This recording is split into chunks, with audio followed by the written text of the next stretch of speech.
Guys welcome back on my YouTube channel.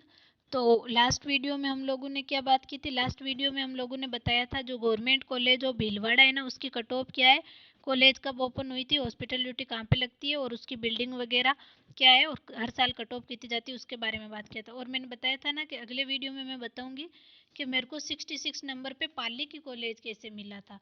तो अब आप इस चीज़ को समझो। अभी आप मेरे को सबसे ज़्यादा कमेंट यही आ रहे हैं, मेरे 65 नंबर आ रहे हैं, मेरे 66 नंबर आ रहे हैं, क्या मेरे को कॉलेज मिलेगा क्या। मैं खुद ओबीसी से हूँ, पहले मैं आपको बता दूँ। सब मेरे को पूछ रहे हैं कि आप दीदी ओबीसी से हो क्या, ओबीसी से हो। मैं ओबीसी से हूँ, मेरे को 66 पे पाली मिला था। तो अब मैं बताती हूँ मेरी काउंसलिंग की स्ट्रेटेजी क्या थी, तो मेरे को कैसे पाली मिला।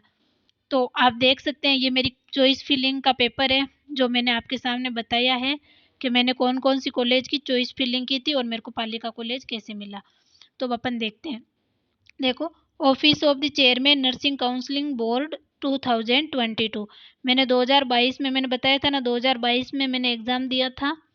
तो उसमें हुआ था 2021 तक तो ईयर का सिस्टम था, मतलब अभी तो सेमेस्टर वाइज सिस्टम हुआ था, वो 2022 से ही हुआ था। तभी मैंने एग्ज़ाम दिया था। और Rajasthan university of health science Jaipur, RUHS Jaipur, Rajasthan centralised admission administration to nursing course 2022।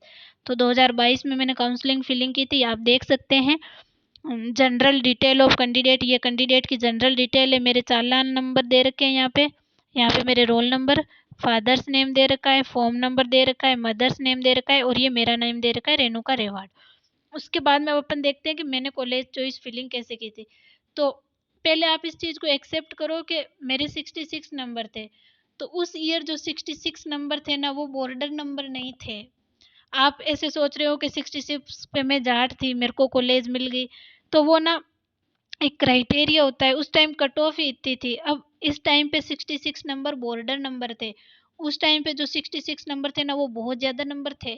70 वालों को तो 70 72 को तो एसएन मिलने के चांस थे और किन्हीं किन्हीं को मिली भी थी। तो आप इस चीज़ को मत सोचो कि 66 पे इनको मिल गई हमें भी मिल जाएगी, ऐसा कुछ नहीं है। बट मैं ऐसा कहूँगी कि काउंसलिंग से बहुत कुछ अफेक्टेड होता है, तो आप उसको सही से करवाओ। और उस टाइम 66 जो थे नंबर थे ना, वो बॉर्डर नंबर थे नहीं थे, बॉर्डर नंबर थे 56 57 58 के समथिंग बॉर्डर नंबर थे। तो आप समझ लो मेरे बॉर्डर नंबर से 15 नंबर लगभग ज़्यादा आए, तब जाके मेरे को पाली का कॉलेज मिला था। और अब अपन देखते हैं काउंसलिंग कैसे करवाई थी मैंने। तो काउंसलिंग, हमारे टाइम काउंसलिंग में क्या सीन हुआ था, हमारी काउंसलिंग री हो गई थी क्योंकि पहली बार काउंसलिंग हमने करवाई, उसमें कुछ मिस्टेक हुआ जिस वजह से जो वो काउंसलिंग थी वो रद्द कर दी और काउंसलिंग को री करवाया था। आप कहीं भी जाके पता कर लो, 2022 में काउंसलिंग री हुई थी। तो अब मैं बताती हूँ मैंने चॉइस फिलिंग कैसे की थी। ये जो चॉइस फिलिंग है वो मेरी री काउंसलिंग की है, तो वो भी बताऊंगी मैं और वो बताऊंगी जो पहले पहले काउंसलिंग में की थी। तो पहले काउंसलिंग में मैंने एक नंबर पे तो जो जो मैंने आपको टॉप कॉलेजेस बताई थी वो रखी थी। जैसे मैंने एक नंबर पे एसएमएस रखा था, 2 नंबर पे मैंने रखी थी एसएन जोधपुर, 3 नंबर पे फिर मैंने रखी थी जेएलएन अजमेर, क्योंकि मेरे अजमेर पास में रहता है तो मैंने जेएलएन अजमेर रखी थी। 4 नंबर पे फिर मैंने कोटा कोटा रखी थी। 5 नंबर पर मैंने फिल की थी उदयपुर। और ऐसे करके मैंने जितनी भी टॉप कॉलेजेज है ना, जैसे बीकानेर 6 नंबर पे मैंने बीकानेर फिल किया था। तो जितनी भी टॉप टॉप कॉलेजेज है ना वो फिल की थी। और जो 9 नंबर है ना, उस पर मैंने पाली फिल किया था, क्योंकि पाली ऐसे था कि टॉप में है, क्योंकि वहाँ पे गवर्नमेंट कॉलेज वगैरह भी 8 तक तो मेरी टॉप टॉप कॉलेजेस भरी थी मैंने। और 9 नंबर पे फिर मैंने पाली भरा था। और मेरे को जब काउंसलिंग का मतलब शेड्यूल वो आया था, मतलब कॉलेज अलॉटमेंट लेटर, जो मैं आपको अगले वीडियो में बताऊंगी कि कैसे आया था और कैसे होता है कॉलेज अलॉट आपको। तो मेरे को 9 नंबर वाली कॉलेज मिली थी। मतलब मैंने पाली की कॉलेज 9 नंबर पे भरी थी और मेरे को 9 नंबर वाली कॉलेज मिली थी। और मैंने टोटल कॉलेज कितनी भरी थी, आप बिलीव नहीं करोगे, मैंने सेकंड टाइम में 33 कॉलेज भरी थी। और फर्स्ट टाइम में भी मैंने टोटल 33 कॉलेज भरी थी, क्योंकि आपको रिस्क नहीं लेना है। अभी मैं आपको एक किस्सा सुनाती हूँ। मतलब मेरी दोस्त थी, उस वो 1 साल बाद में, उसने मेरे से 1 साल बाद में उसके 72 नंबर आए थे, ठीक है। तो उसने क्या, काउंसलिंग का पता तो कुछ किया नहीं, कौन से नंबर तक क्या क्या चॉइस फिलिंग करनी है। टॉप 9 कॉलेज भर दी, उसके बाद में कोई सी भी कॉलेज नहीं भरी। जैसे मैंने रिस्क नहीं लिया, 30 टॉप कॉलेज मैंने भी भरी, लेकिन मैंने टोटल 33 कॉलेज भरी। अब उसने क्या किया, उसके 72 नंबर आए थे, 72 या 75 के समथिंग थे, इन दोनों के बीच में थे, या तो 72 थे या 75। तो उसने क्या किया, टॉप कॉलेज, नो कॉलेज जो है वो भर दी, उसके बाद में कुछ भी नहीं भरा और उसको फर्स्ट राउंड में काउंसलिंग में कॉलेज नहीं मिली। तो उसने मेरे पास कॉल किया, वो मेरे से 1 साल बाद में आई थी, उसको भी नाभा की मिली हुई है। तो वो बोली कि मेरे तो 72 थे, मेरे को तो कॉलेज नहीं मिला, कट ऑफ कितनी है? मैंने बोला तूने चॉइस फिलिंग कैसे की, मेरे को बता। तो उसने बोला कि मैंने नो कॉलेज भरी। मैंने बोला तो पहले पूछना चाहिए था ना, ऐसे थोड़ा ही होता है चॉइस फिलिंग में, फर्स्ट चॉइस फिलिंग में ऐसे नहीं होता। तो वो बोली अब क्या करें? मैंने बोला तूने चॉइस फिलिंग में मतलब ऐसे फर्स्ट टाइम चॉइस फिलिंग में अगर अपन पार्टिसिपेट करते हैं तो सेकंड राउंड की काउंसलिंग में अपन पार्टिसिपेट कर सकते हैं। तो मैंने बोला तू सेकंड राउंड में अब ना मेरे हिसाब से कॉलेज भरना। तो मैंने उसको कॉलेज की चॉइस फिलिंग बताई और उसने सेकंड राउंड में चॉइस फिलिंग की और उसको कॉलेज मिल गई। और अभी वो वहाँ पे स्टडी भी कर रही है और बहुत अच्छे से उसकी स्टडी हो रही है, टीचर्स बहुत सही से पढ़ा रहे हैं, मेरी उससे बात भी होती है। तो अब मैं आपको बताती हूँ कि मैंने फर्स्ट राउंड मतलब मैंने मेरी काउंसलिंग बता दी, 9 नंबर पे मैंने पाली भरा था और पाली का कॉलेज मेरे को मिल गया था। तो 66 नंबर पे टॉप कॉलेज के बाद का कॉलेज जो था मेरे को वो मिल गया था। अब मैं आपको बताती हूँ कि हमारी जब री-काउंसलिंग हुई थी तब मैंने चॉइस फिलिंग कैसे की थी, क्योंकि हमारे टाइम काउंसलिंग पूरी रद्द कर दी और री-काउंसलिंग करनी पड़ी थी। तो उस टाइम मेरे पाली थोड़ा सा ज़्यादा दूर रहता है, क्योंकि पहले नागौर, नागौर से जोधपुर, जोधपुर से पाली आता है। तो मेरे को नागौर की कॉलेज हमारे पास में ही रहती है, तो मेरे को नागौर की कॉलेज भरने के लिए बोला गया।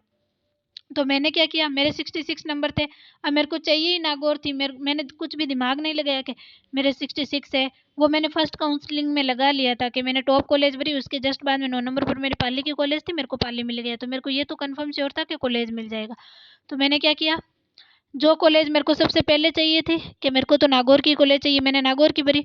फिर मैंने कंप्लीट जो जो कॉलेज टॉप थी वो भरी, जैसे सीकर की कॉलेज 3 नंबर पे मैंने भरी है, एसएन मेडिकल कॉलेज। 4 नंबर पर मैंने बीकानेर की कॉलेज भर दी। मतलब पहले मेरे को जो कॉलेज चाहिए थी और मेरे नंबर के अकॉर्डिंग मेरे को ये मिल सकती है, मैंने वो भरी। उसके बाद मैं टॉप वाली रखी थी। अब और मेरे को मैंने फर्स्ट नंबर पे नागौर की कॉलेज भरी और मेरे को नागौर की कॉलेज मिल भी गई। अभी मैं आपको अलॉटमेंट लेटर अगले वीडियो में बताऊंगी। उसके बाद में 3 नंबर पे आप देख सकते हो मैंने एसएन भरी। 4 नंबर पर मैंने बीकानेर वाली, 5 नंबर पर अजमेर वाली, 6 नंबर पर मैंने कौन सी भरी है, उदयपुर वाली, 7 नंबर पर मैंने झुंझुनू फिल किया था, 8 नंबर पर मैंने कौन सा किया है, 1 मिनट मैं इसको कम कर देती हूँ ताकि इजीली विजिबल हो। 8 नंबर पर मैंने किया है government college of nursing hospital, शायद ये कौन सी है 8 नंबर वाली, हॉस्पिटल कोटा। 8 नंबर पे मैंने कोटा वाली किया है फिल। तो 8 नंबर पर मैंने कोटा वाली फिल की। उसके बाद में 9 नंबर पर मैंने अलवर का किया, क्योंकि जो भी टॉप कॉलेजेस थी वो मैंने बाद में की, पहले मैंने नागौर वाली की थी क्योंकि मेरे को कंफर्म था कि मेरे को नागौर वाली लेनी है। उसके बाद में 10 नंबर पे मैंने चूरू का किया। 11 पे मैंने फिर से पाली किया। अगर मैं पाली 1 पे करती तो भी मिलता, क्योंकि उस टाइम पाली की 65 कट ऑफ गई थी मेरे टाइम पे। मेरी फ्रेंड, हम तीनों को जब पाली मिली थी फिर हमारी वहाँ पे क्लासेज लगी, फिर हमारी री-काउंसलिंग हुई तो 10-15 दिन क्लासेज लगा के हमें री-काउंसलिंग में पार्टिसिपेट करना पड़ा। फिर मेरी दोनों फ्रेंड ने तो फिर से पाली, क्योंकि वो पाली की थी तो उन्होंने पाली चूज किया और मैं नागौर की थी तो मैंने नागौर कर लिया और मेरे को नागौर मिल गई। फर्स्ट राउंड में मैंने नागौर 33 पे रखा था। मैं ये और बता दूँ, मैंने नागौर 33 पे रखा था क्योंकि मेरे को ये था कि मेरे को पास की कॉलेज नहीं लेनी। लेकिन फिर जब फर्स्ट राउंड में इतनी काउंसलिंग करवाई, वहाँ गए, इतना मतलब मुश्किल से सफ़र हुआ, वहाँ रहने का वगैरह का बहुत प्रॉब्लम हुई, तो मैंने मान ली घर वालों की बात और मैंने पास की कॉलेज ले ली और अब मैं बहुत खुश हूँ कि मैंने नागौर की कॉलेज ले ली। उसके बाद में देख सकते हैं आप, मैंने 12 नंबर पे रखी थी जालोर की कॉलेज। 13 नंबर पर मैंने रखी थी, ये कौन सी है, Jawaharlal Nehru, Jaipur, Jaipur government college of nursing hospital campus Jawaharlal Nehru. यहाँ पे government college of nursing Barmer की रखी थी। उसके बाद में अजमेर की, उसके बाद में टोंक की। फिर मैंने ऐसे रैंडमली भरा था क्योंकि मेरे को तो नागौर चाहिए थी और मेरे को कंफर्म हो गया था 66 पे नागौर मिल जाएगा। और उसके बाद में मैंने यहाँ तक तो सोचा था कि टॉप कॉलेज भर देते हैं और उसके बाद में मैंने रैंडमली रखी थी। लेकिन फर्स्ट काउंसलिंग में मैंने बहुत सही से कॉलेज फिल किया था, सारी टॉप टॉप कॉलेजेस भरी थी। उसमें से 9 नंबर की जो कॉलेज मैंने चूज की थी वो मिल गई थी। अब आप इतना टेंशन मत लो, आपको जितनी कॉलेजेज है ना वो फिल करनी है, आपके नंबर के अकॉर्डिंग फिल करनी है। जैसे आपके 65 नंबर आ रहे हैं तो आपको सबसे पहले न्यू कॉलेजेस फिल करनी है। अगर आपके 70 नंबर आ रहे हैं तो आपको किस सीक्वेंस में कॉलेज फिल करनी है। ऐसा नहीं है 70 आ रहे हैं आप टॉप टॉप कॉलेज भर रहे हो, बाकी की भर ही नहीं रहे हो, फिर कॉलेज नहीं मिले, फिर मेरे को तो कॉलेज मिला ही नहीं, फिर होगा क्या, जब सेकंड राउंड की काउंसलिंग में हो सकता है मिले, हो सकता है ना भी मिले। तो ऐसा आपको कुछ भी रिस्क नहीं लेना है। बाकी आप देख सकते हैं मैंने चॉइस फिलिंग कैसे की थी और मेरे को कौन सी कॉलेज अलॉट हुई, वो मैं आपको नेक्स्ट वीडियो में बताऊंगी कि कॉलेज अलॉटमेंट लेटर कैसे है। मैंने फर्स्ट नंबर पे नागौर भरा था और नागौर मिली थी, और पहली बार काउंसलिंग हुई तो मैंने 9 नंबर पे पाली भरा था और पाली मेरे को मिली थी। उससे पहले मैंने सारी टॉप कॉलेज भरी थी जो मेरे को नहीं मिली थी। अब मैं नेक्स्ट वीडियो में हम मेरे कॉलेज के अलॉटमेंट लेटर की बात करेंगे और फिर आपको चॉइस फिलिंग कैसे करनी है उसके अकॉर्डिंग, ताकि आपको कॉलेज मिल जाए, आपके साथ किसी टाइप की चोट ना हो। क्योंकि अभी मैं बात करूं, मेरा खुद का जो बैच है इस साल का नागौर में, हमारे बैच में 2 सीट अभी भी खाली है। 2 सीट हमारे बैच में अभी भी खाली है। 60 स्टूडेंट होने चाहिए ना, हम 60 स्टूडेंट नहीं है, हम अभी भी हमारे बैच में 58 स्टूडेंट है। तो वो 2 सीट जो खाली है वो इस बार खाली नहीं रखनी है, क्योंकि थर्ड राउंड की काउंसलिंग पर इतना ध्यान नहीं देते, या फिर कभी कभी क्या होता है लोग डॉक्यूमेंट जमा करा के चले जाते हैं, फिर वो मतलब आते ही नहीं है कॉलेज या कॉलेज को छोड़ देते हैं। तो हमारी कॉलेज में हमारे खुद के बैच में 2 सीट अभी भी खाली है। हम 60 स्टूडेंट नहीं है, 60 का बैच होता है लेकिन हम 58 स्टूडेंट है। मेरा खुद का ताऊ जी का लड़का जिसके 65 नंबर आए, 67 या 68 आए थे, मेरे से 1-2 नंबर ज़्यादा थे, तो उसको भी ये नागौर की कॉलेज मिली थी, उसने कॉलेज छोड़ दी, तो उसकी जगह किसी और ने कॉलेज फिल की और उसको कॉलेज मिल गया। मेरे को टीचर्स ने बोला कि वो मतलब मेरा सरनेम ही उसका है, मैंने उसको बोला कि तू कॉलेज ले ले, वो बोला कि अब सेकंड राउंड तो कैसे काउंसलिंग करवाऊँ, सेकंड राउंड में वैसे भी नहीं मिलेगी, और उसको शायद सेकंड राउंड में फिर नागौर मिला भी नहीं।